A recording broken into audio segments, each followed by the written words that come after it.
Boomer Sooner, everybody. My name's Harry James. University of Nebraska. Battle of the Big Reds. OU, Nebraska. The Big N.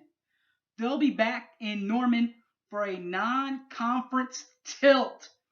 First it was going to happen. Then because of COVID, it looked like it wasn't going to happen. And they were going to try to get Fresno State or one of those preem puffs from California in.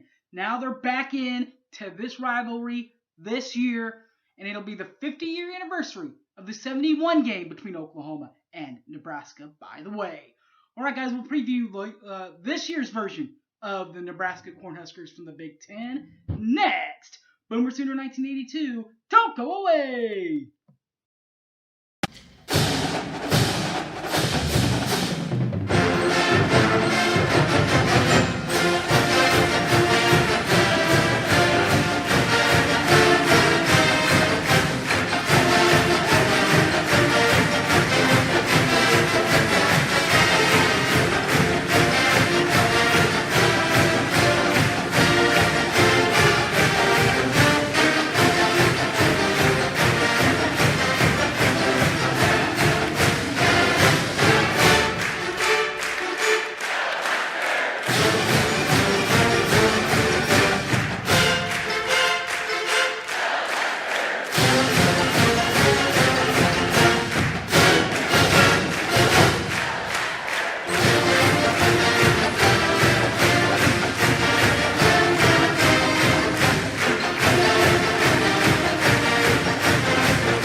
Cornhuskers of Nebraska from Lincoln, Nebraska. 3-5 last year.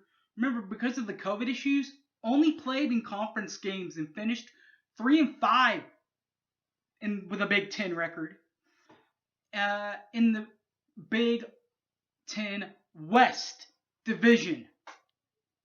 Finishing tied in the West Division, kind of like in that 8th or 9th place, depending on where you look at it.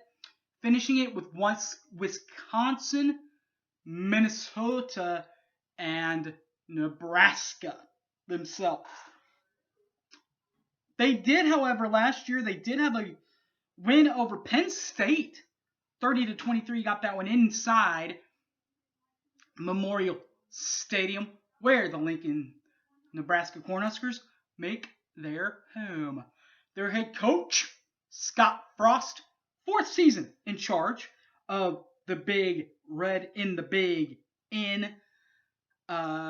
Also, unlike our old buddy Lincoln Riley at OU, he's had head coach experience. Has it in from 2016 to 2017 was the head coach at Central Florida before accepting the job at his alma mater, Nebraska, in 2018. Stats for the Nebraska Cornhuskers for 2020 or 2019 because of the COVID year, because you get a pass.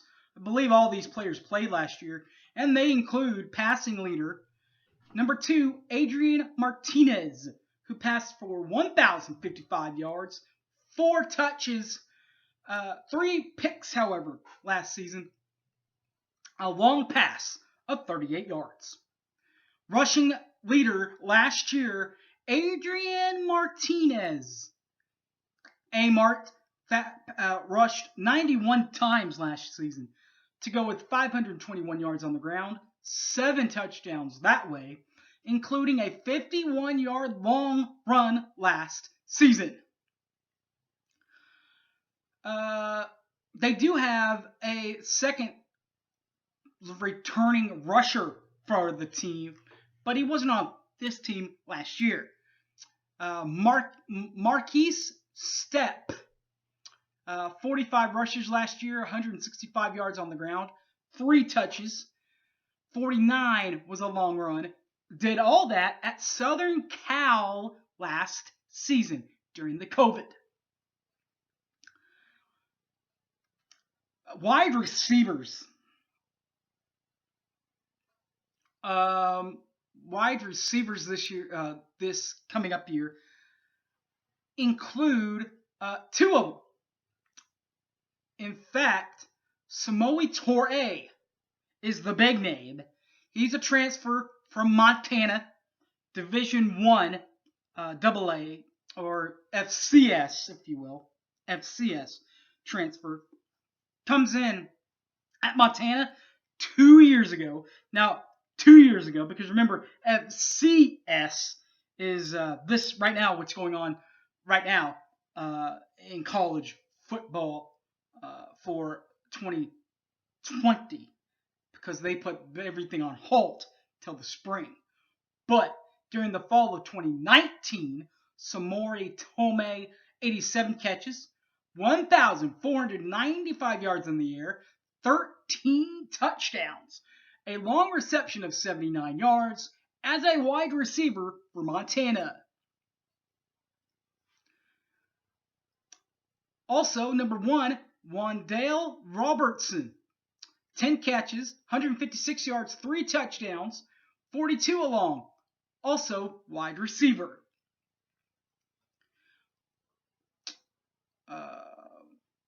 Defensively, Northern Illinois, University of Northern Illinois, another one of those FCS schools. So Chris Kolarevic came in as a mid-year transfer, did not have to sit anything out,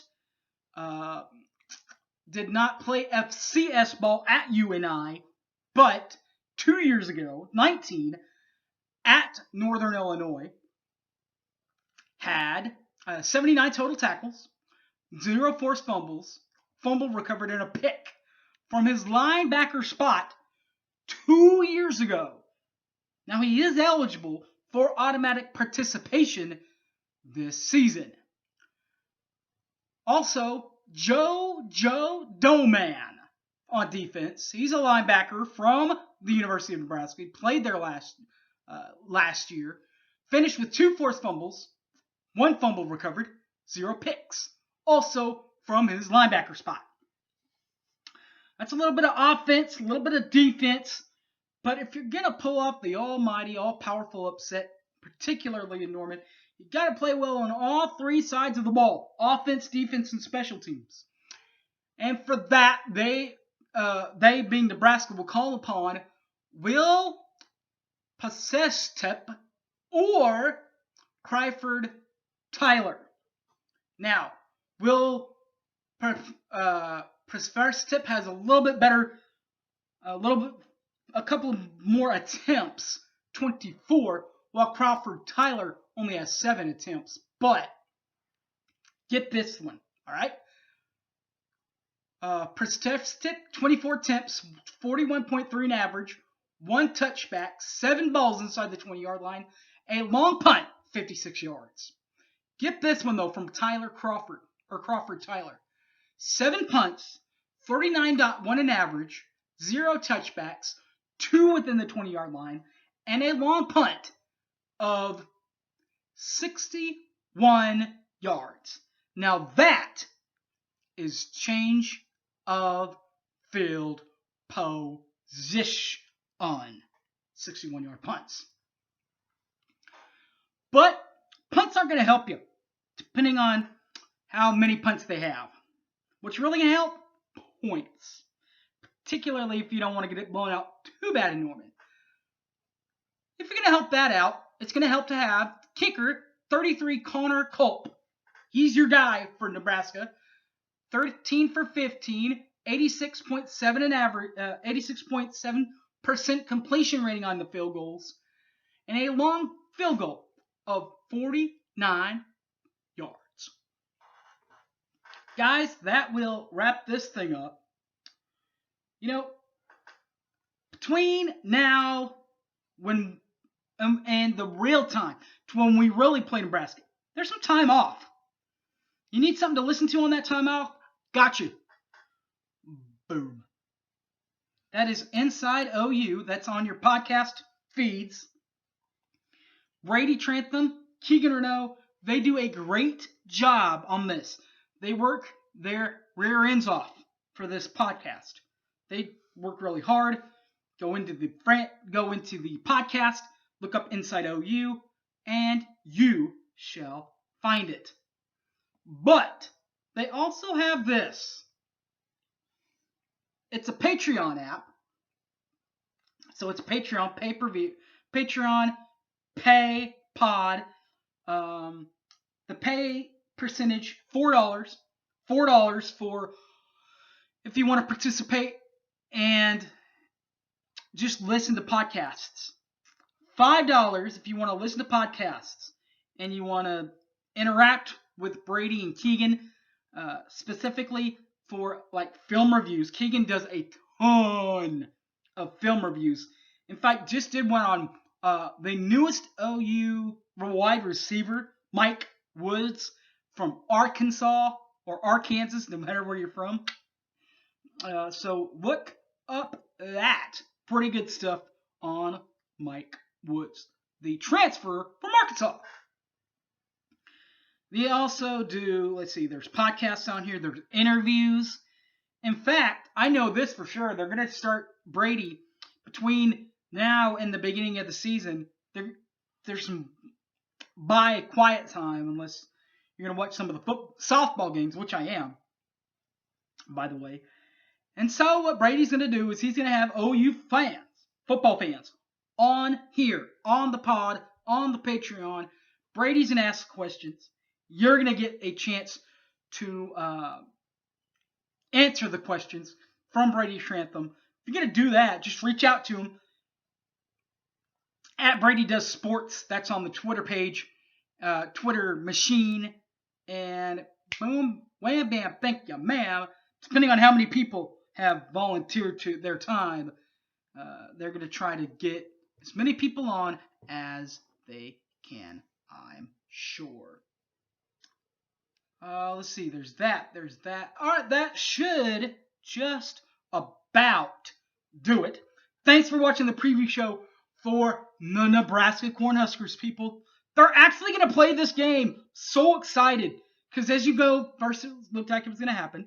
Then it kind of did look like it wasn't going to happen. And they were going to kind of chicken out, try to get some more money into the program by playing like Fresno State, one of those popos from California.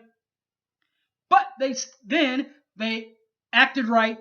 They backed into this game. And now they're going to have not only this game, but they're going to do a 50-year anniversary of the 1971 OU Nebraska game, which happened on our historic Owen Field.